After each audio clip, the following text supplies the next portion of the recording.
Hello, this is Jill from Paper Daisy Crafting. Welcome to my YouTube channel today and thank you for pressing play on the video. This is my card making for beginners series. I think we're on number 6 by now, and today we're going to be talking all about card blanks and layers, or mats as they're sometimes called. The mat is spelled M-A-T-T. But it's something that you will come to love and want to use in your crafting and your card making.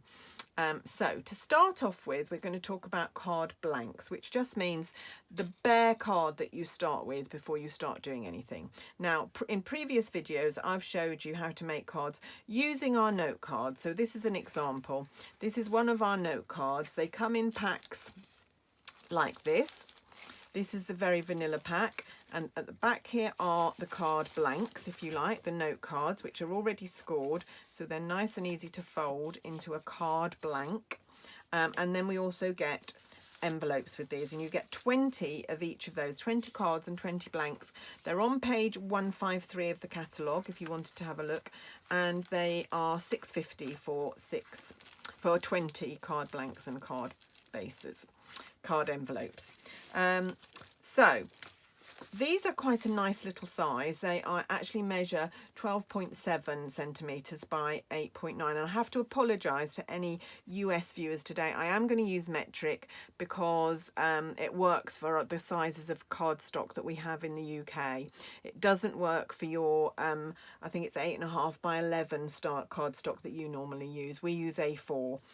So I do apologise to my American viewers that some of the measurements today won't be appropriate for you. But anyway, that's the size of our notelets, our note cards. But they are a little bit smaller than normal cards. So I'm going to show you how you can make slightly bigger cards today. One thing to say is our note cards are made of very, very smooth card, and so are our envelopes. So if you ever were tempted to stamp on the envelopes, you'll get the same crisp image on this. This is super pressurized when it's being made, so it's really smooth and you get really lovely clear images. If you've ever bought any cheaper card from, I don't know, I won't mention any names of retailers, but in my time I bought a great deal of cheaper card, and you don't get the same vivid colors, you don't get the same crispness of image. So it's a failed economy really to buy cheap card. You really do need good quality smooth card. These notelets and note cards and envelopes are made, well, the note cards are made from our very vanilla or whisper white card, and they're made from our thick very vanilla or whisper white card. We have two sorts of cardstock. I'm just going to show you. You won't be able to see any difference on camera because it's all exactly the same colour, but if I bring them out here, we have, this is our thick whisper white. I don't know if you can see from there how thick that is. I don't know how to demonstrate it on video, but this is very much flimsier. This is great. This is our normal whisper white, and this is great for stamping on, then cutting out to make a layer and layering onto another card base. But if you're making card bases, you really need to be using our thick cardstock. All our coloured cardstock is fine. So I've got a sheet of Highland Heather here, and that's fine for card bases. That's really nice and thick. It's just the very vanilla and then the whisper white, that the normal ones will be too thin, so you do need the thicker ones. So we have those in both versions, the thinner and the thicker, in very vanilla and whisper white. I use these loads and loads in my crafting. I wouldn't be without. I always make sure I've got a spare pack of all of them on hand, because I would be bereft if I ever ran out. So first of all, we're going to talk about making card bases. Oh, the other thing I need to say is we're going to make card bases using this A4 cardstock, and we do have in our catalogue envelopes available to match these. So with the note cards, the envelopes came with them, but if you just buy a pack of cardstock, of course, you're not going to get envelopes. And again, these are lovely, these envelopes. They're so luxurious. I know you can buy, these are just standard A5 envelopes. The size is called A5 in the UK, and it's quarter of an, oh no, it's A6, sorry. It's quarter of an A4 sheet of card. They're A6 size, and they're a standard size. I don't know whether the size is on here for me to read it off. They're not, but they're called, well, they're called C6. I never can understand why envelopes are called C6 and the paper is called A6, but anyway, it's a C6 envelope, and it will fit a quarter sheet of A4. And these again are super smooth, so you can stamp on them. And I always think that's one of the nice things about handmade card, is that you have a little glimpse of what might be coming on the envelope, a little bit of stamping, a little bit of decoration, and then you might also do a little bit inside the card blank as well. And of course, using our smooth cardstock, that's all fine. So first of all, we are going to work out how to make some card blanks. So I'm going to take my very vanilla the thick one. There we are. And I'm going to take my trimmer. Now, this cardstock, an A4 sheet of cardstock, measures 21 centimetres this way, which is great, but it measures 29.8 centimetres that way, which is not great when you're going to be working out the measurements for layers. So what I tend to do is I make two card bases that are 14.5 centimetres, which means I'm using 29 centimetres of this, and I have 0.8 to cut off at the end, and I don't use that bit, and that just makes all my measuring and ruling easier. So I'm going to measure this at 14.5, get rid of my score blade and just come up and cut that, and then I'm going to take this one and I'm going to cut that at 14.5 as well. So 2 card blanks at 14.5, like so. Now, so I've now got 2 card bases and a tiny piece of card left over. I just throw that. I know it's light waste, but actually this is perfect size for cards. And it just means that when you're coming to reduce the size to work out what layers you need, it's so much easier to work it out than it would be if you started off with something that was like 14.6.5 or something like it. It just does my brain in. I can't do that.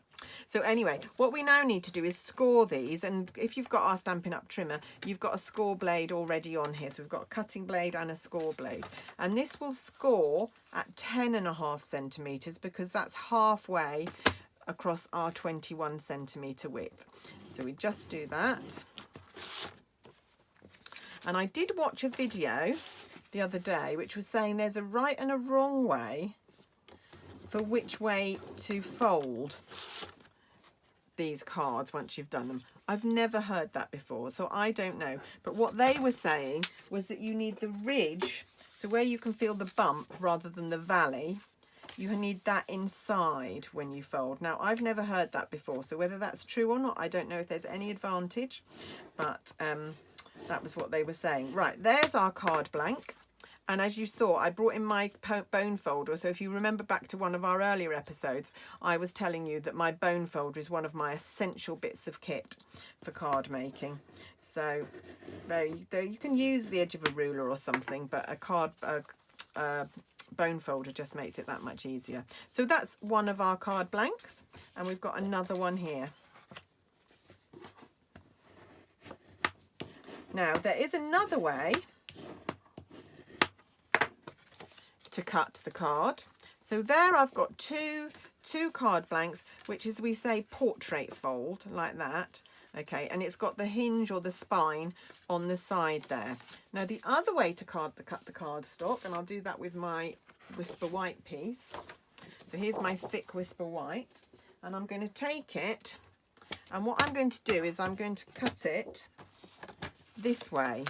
So we're going to have 2 pieces that are 10.5 wide,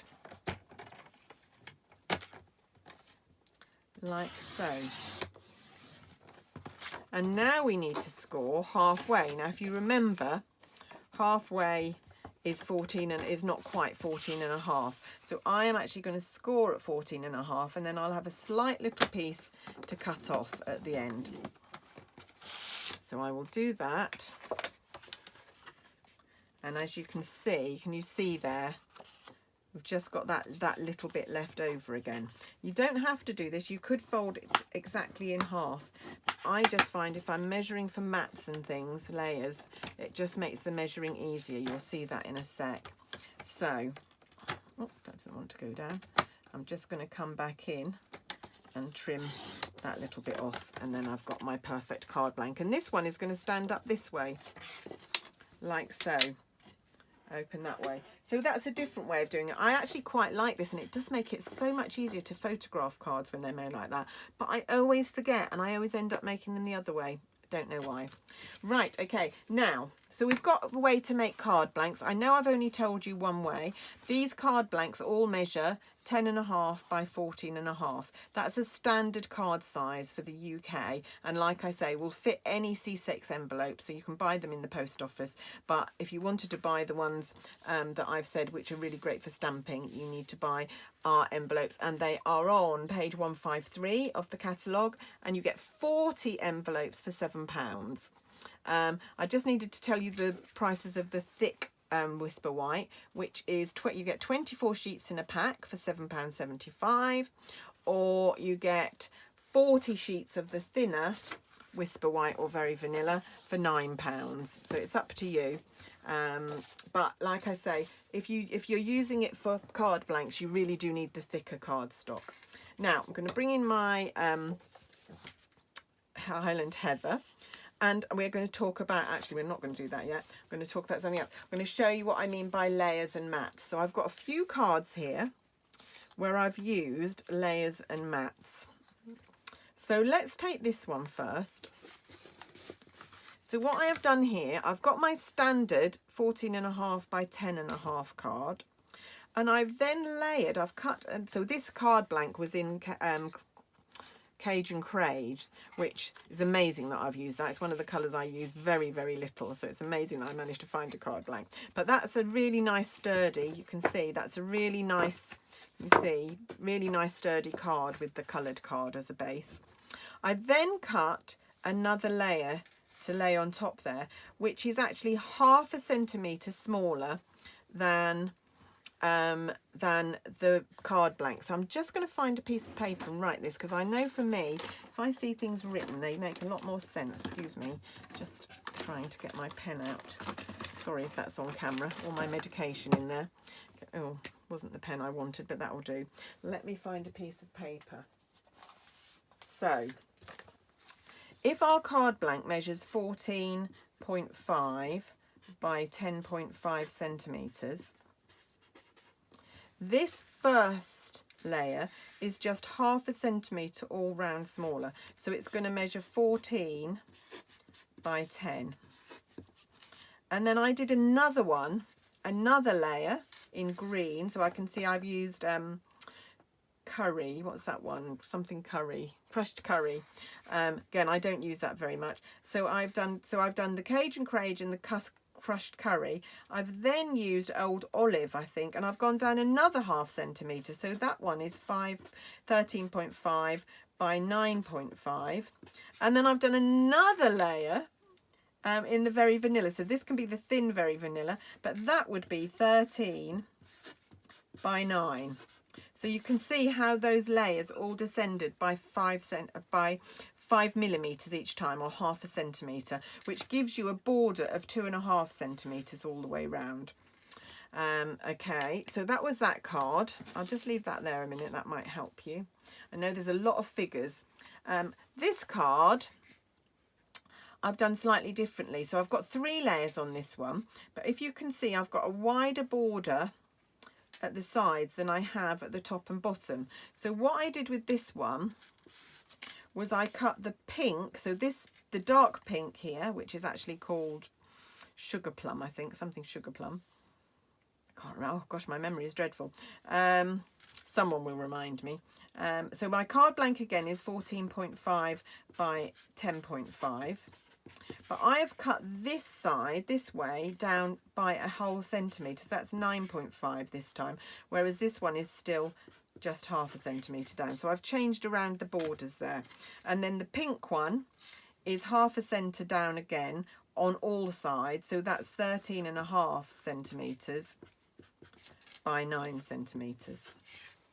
So can you see, you need to reduce you don't have to do the same reduction on each side, but you need to be thinking about what it's going to look like.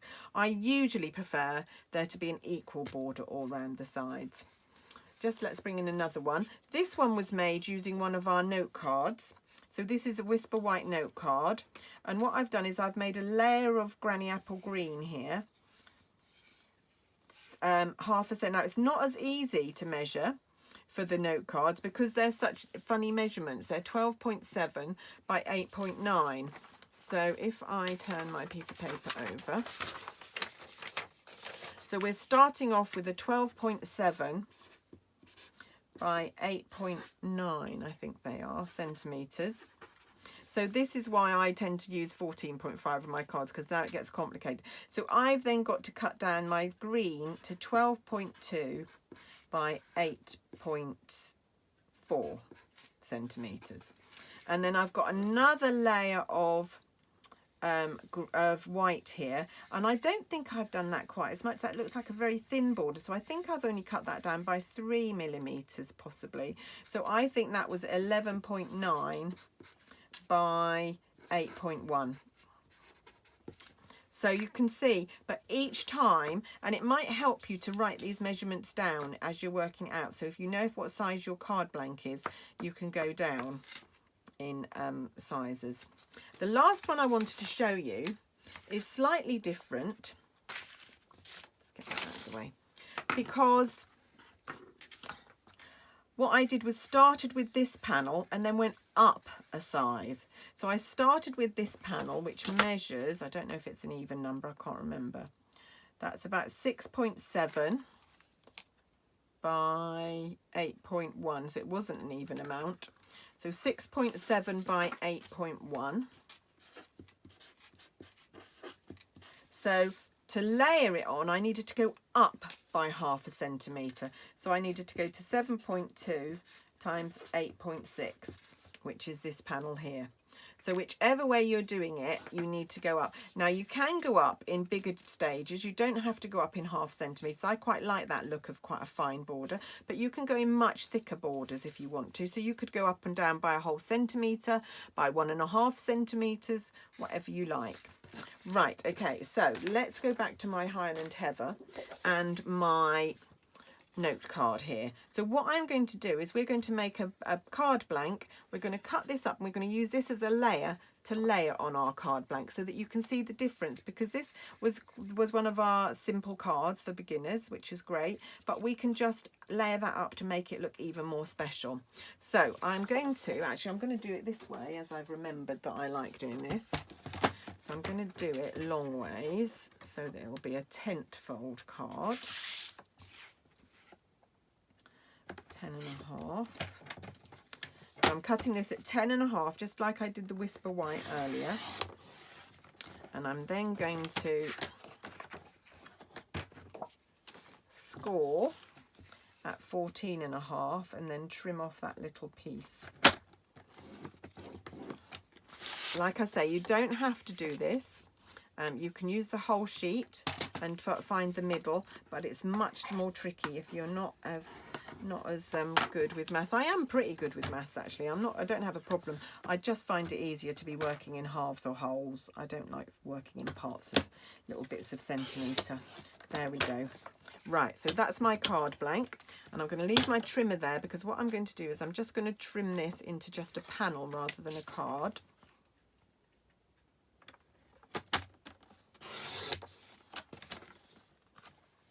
Like that, and that is going to layer onto there, and you can see actually our note cards give us a border all the way round that is very similar. I haven't measured it, but I can see that I've got a very similar border all the way around there. Now the one thing I will say when you're making cards and layering, if you use any kind of tape runner like our seal or double-sided tape, anything like that, as soon as you glue down, it's going to be stuck. And you can see that there's a lot of opportunity to get it not quite straight or not quite central. So my advice to you would always to be liquid glue for doing things like this. I'm using our Tombow multipurpose glue here, which is my go-to glue for doing anything like this. Squeeze it very gently and you'll get a very fine layer of glue. And if you're like me, I am going to do a whole video on our different kinds of adhesives, what adhesives you need. So watch out for that one. That will be coming soon. Another one in our series of card making for beginners. So smooth it out. I use a cocktail stick. It's one of my little quirks. I don't see other people doing this, but I like the look. So I can carry on doing it. And I show you what I do, but you don't have to. You can use the other end of the Tombow actually, it's got a spreader on it. But I quite like the fine end. Right, so what I'll show you is I can put this down and then I can kind of wiggle it around to make sure that I've got it absolutely straight. It gives you some wiggle room, the wet glue. It won't dry immediately. And there, that's already raised that card up into a new dimension. I don't know if I've got the other one here somewhere. Here's so we can compare, because I made another one. So here we go. Here's the one that is just plain. Here's the one that we've now mounted onto a Highland Heather card blank. I thought I'd put it upside down for a minute. There we go. So two different versions. So it just makes a slightly bigger card, maybe more of an impact. Right, now the last thing I'm going to do today to show you is I'm going to take this. Now this was an image that I stamped on a scrap piece of Very Vanilla when I was making those cards. And I thought actually what I will do today is I will do some matting and build that up and show you how to build mats from there. So I've measured this. This measures 5 by 7.5. So I'm going to do 2 mats for this. I'm going to do a purple one and I'm going to do a green one. So I'm going to take little scraps of cards. So I need subtles. So I'm trying to think what that green was. That Pear Pizzazz? I think it was. I think that's a subtle. So this is my box of scraps of subtles paper. This is how I keep any scraps that aren't whole sheets, so that I can just have a rifle through and find the colours I need. That's Pear Pizzazz. I'm not sure that's going to be big enough with that crease in it though. It's a really good way of keeping pieces so that you can always have a rifle through and see if you can find a piece that's big enough for what you need, rather than cutting into another sheet, which would... Right, there we go. Oh, there we go. There's a piece. No, that's not big enough. We'll use that piece and a piece of Highland Heather as well, and that will be big enough.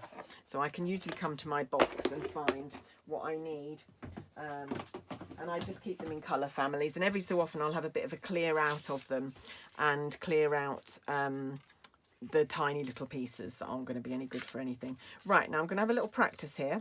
I'm going to see whether layering onto the Highland Heather and then the green and then the card blank would look good, or whether swapping these layers around and doing the Highland Heather and then the green and then the yeah, I think I prefer that one. I think I prefer the green and then pulling out the purple afterwards. And you can see I've linked the colours of my mats. So what I'm going to do is I'm going to cut my Pear Pizzazz down to the first size. Now, because my card blank is 5 by 7.5, my first mat needs to be 5.5 by 8. So I'm going to cut it 8 this way. I need to get the score blade out of the way. So that's 8 by 5.5.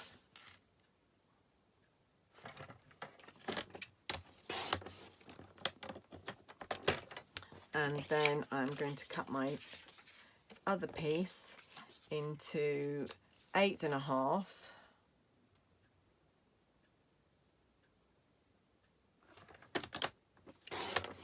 So this is now a centimetre bigger than our original image, by 6. And that should give us a 2.5mm border all the way round. So let's see if that works. Let's hope. Haven't calculated wrongly. So that will mat onto there. Perfect. That will mat onto there. And that will mat onto there. And I'm going to put it there on my card because I might at some point want to add a little greeting onto there. I never throw away any little images. I always use them up, and I try and donate to charity or do something with all my cards. So I never throw any little images away. So I'm mounting my green onto my Highland Heather at the moment. Again, using wet glue. I'm not going to worry about the cocktail stick. It was quite a thin layer there. So, and just wiggle it until you are quite sure you've got an equal border all the way round. And then layer my image. And like I say, I can just leave this in my box, and this could be a birthday card. It could actually be a really nice sympathy card with the lilies on it, the irises on it. They're not lilies, they're irises. This is from the Inspiring Iris set, in case you're wondering where the image is from. And it's two-step stamping. We stamped the black outline, and then we stamped the colours over top. And then that is just going to go onto there, and that's not very straight. Actually, I don't think my card was, my image was quite straight. I didn't check that before I did it. Hey ho, that's fine. Will annoy me though that it's not quite perfect. Right, so I hope you found this useful today. Just a little bit about making card blanks. Of course, you can make card blanks in any size you like. I quite often make square card blanks. I sometimes make A5 if it's a very special card and I want it a little bigger. I make A5 card blanks. There we go. Is that straight? Does that look straight to you? Glue will give me a little while to wiggle it around and to make sure I'm happy with it before it dries. There we go. So we've now got 3 different versions of that card. Oh, that's not straight. Let's do my heading. There we go. Is that better? Right, okay. Got 3 different versions of that card. We've got our very simple one on the note card. We've got this one that we matted up onto Highland Heather, and we've got this one that we double matted onto a very vanilla card base. I wonder which is your favourite. I know which is mine, but I wonder which is yours. Hope you found that helpful. Do come back. Every Tuesday I post a new episode of my card making for beginners to show you little tricks and things that you need to know about card making, which you might not know if you're only just beginning in the hobby. Hope you're all finding it useful. Don't forget, there's details to my online shop down below, so just click on that link and it will take you to my online shop, and you can buy anything that I've shown you today. And if you've got any questions at all, you can leave a message on the video, or you can pop over to my blog. The link will be below as well, and there's a contact me. Is there a contact me or my details or something? There is. My details are on there somewhere on one of the top tabs if you look along there, and I'll be happy to answer any of your questions if you are a beginner, or even if you're not a beginner. Happy to answer. Anyway, that's it from me today. Thank you for watching. Hope you have a lovely day, and I will see you again soon. Bye.